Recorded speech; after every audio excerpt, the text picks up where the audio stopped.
5 negara, 12 hari, seni traveling keluarga tanpa lelah dan tanpa drama. Assalamualaikum warahmatullahi wabarakatuh. Hari ini, saya ingin membawa Anda masuk ke sebuah perjalanan yang bagi saya bukan sekadar liburan. Ini adalah perjalanan tentang keluarga, tentang kebersamaan, tentang bagaimana kita menjaga harmoni, bahkan ketika berpindah dari satu negara ke negara lain. Perjalanan 5 negara, selama 12 hari, bersama istri dan 3 anak. Sebuah perjalanan yang banyak orang pikir akan sangat melelahkan, akan penuh drama, akan membuat anak-anak rewel, orang tua stres, dan rencana berantakan. Tapi ternyata, semua itu bisa dihindari dengan persiapan yang benar dan mindset yang tepat. Bagian E, mindset. Fondasi dari perjalanan yang tenang traveling keluarga itu bukan tentang berapa banyak tempat yang kita datangi. Traveling keluarga adalah tentang bagaimana setiap orang merasa nyaman, merasa dilibatkan, merasa bahagia. Karena tidak ada artinya kita melihat pemandangan indah jika hati kita penuh tekanan. Tidak ada artinya kita berada di kota romantis jika mood keluarga kacau. Itulah sebabnya, sebelum memulai perjalanan, saya selalu menetapkan satu prinsip. Kurangi target, tingkatkan kualitas momen. Kita tidak perlu memaksakan 3 kota dalam satu hari. Tidak perlu mengejar destinasi demi destinasi hingga kehabisan energi. Yang kita perlukan adalah perjalanan yang bisa dinikmati, yang membuat anak-anak tersenyum, yang membuat istri rileks, yang membuat kita merasa, ini perjalanan yang ingin saya kenang. Bagian dia wow, perencanaan, memetakan perjalanan yang realistis dan humanis. Perencanaan perjalanan adalah 70% dari keberhasilan liburan keluarga. Saya selalu mulai dari satu pertanyaan. Bagaimana cara berpindah negara tanpa membuat keluarga kelelahan? Karena dalam perjalanan jauh, ritme lebih penting daripada jarak.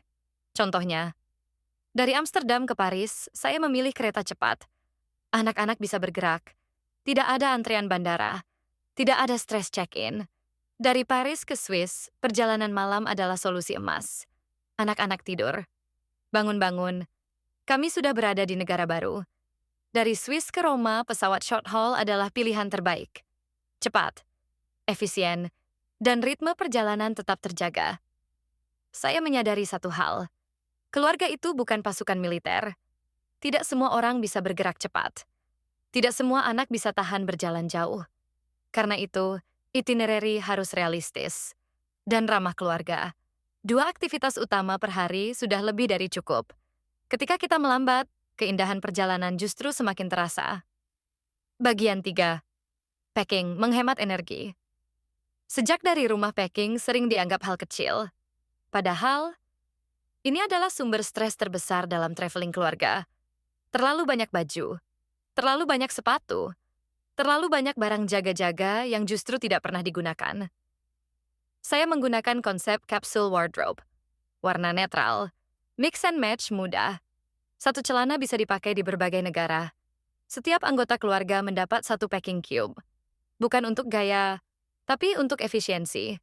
Dan satu koper besar untuk keluarga jauh lebih efisien daripada 4 koper kecil.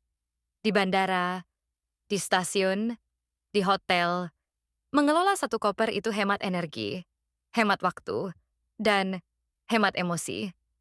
Saya ingin perjalanan keluarga dimulai bukan dengan kelelahan, tapi dengan perasaan ringan. Bagian air, transport, seni memilih rute anti lelah. Transportasi antar negara adalah titik kritis. Kesalahan memilih jenis transport bisa merusak mood satu hari penuh. Itulah sebabnya, saya selalu memilih moda transportasi berdasarkan ritme keluarga, bukan hanya berdasarkan harga. Kereta cepat menawarkan kenyamanan. Perjalanan malam menawarkan efisiensi tidur. Pesawat short haul menawarkan waktu tempuh singkat yang ideal untuk anak-anak. Transportasi dalam kota seperti metro dan tram membuat perjalanan terasa ringan. Anak-anak senang melihat sistem transportasi modern. Dan kita tidak kehabisan tenaga berjalan jauh.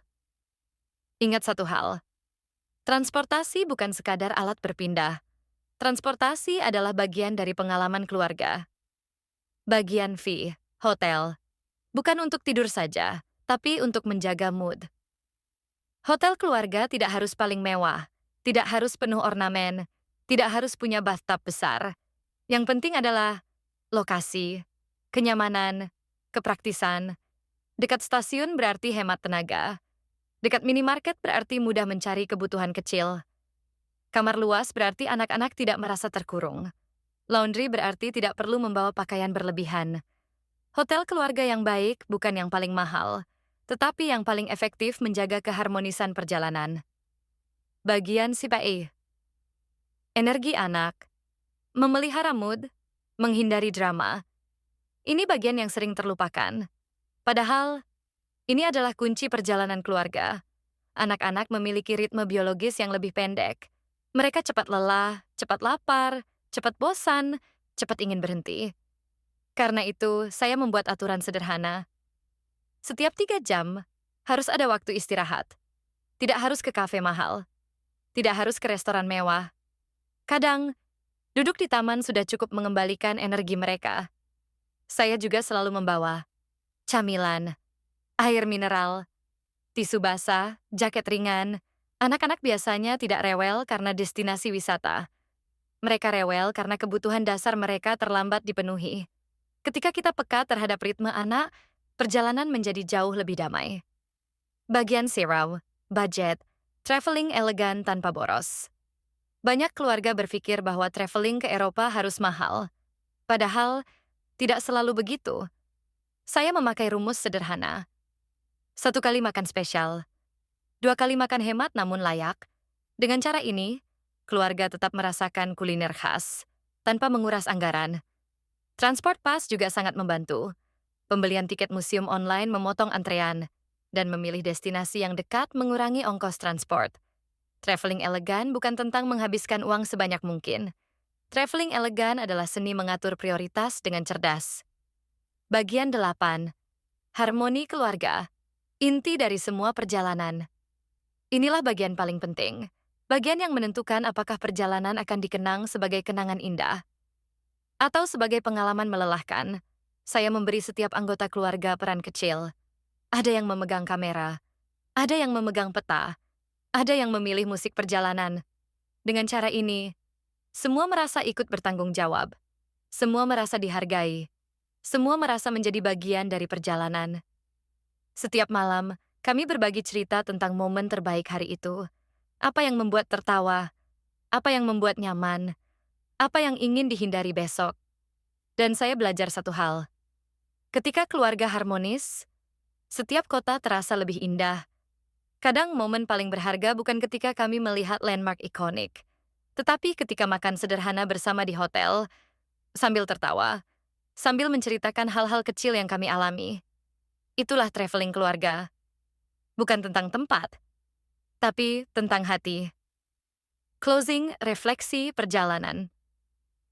Pada akhirnya, perjalanan ini bukan tentang 5 negara, bukan tentang 12 hari, bukan tentang foto-foto indah. Perjalanan ini adalah tentang bagaimana kami menjadi lebih dekat, bagaimana kami belajar mendengarkan satu sama lain, bagaimana kami menghargai perbedaan ritme. Kami pulang bukan hanya membawa koper, tetapi juga membawa cerita, tawa, pelukan, dan rasa syukur yang tidak bisa dihitung dengan uang. Traveling keluarga adalah investasi emosional yang nilainya jauh lebih besar daripada biaya perjalanan. Terima kasih sudah menyimak perjalanan ini. Jika Anda ingin itinerary lengkap, tips visa, anggaran, atau ingin versi panduan langkah demi langkah, silakan tulis di komentar. Jangan lupa like dan subscribe. Wassalamualaikum warahmatullahi wabarakatuh.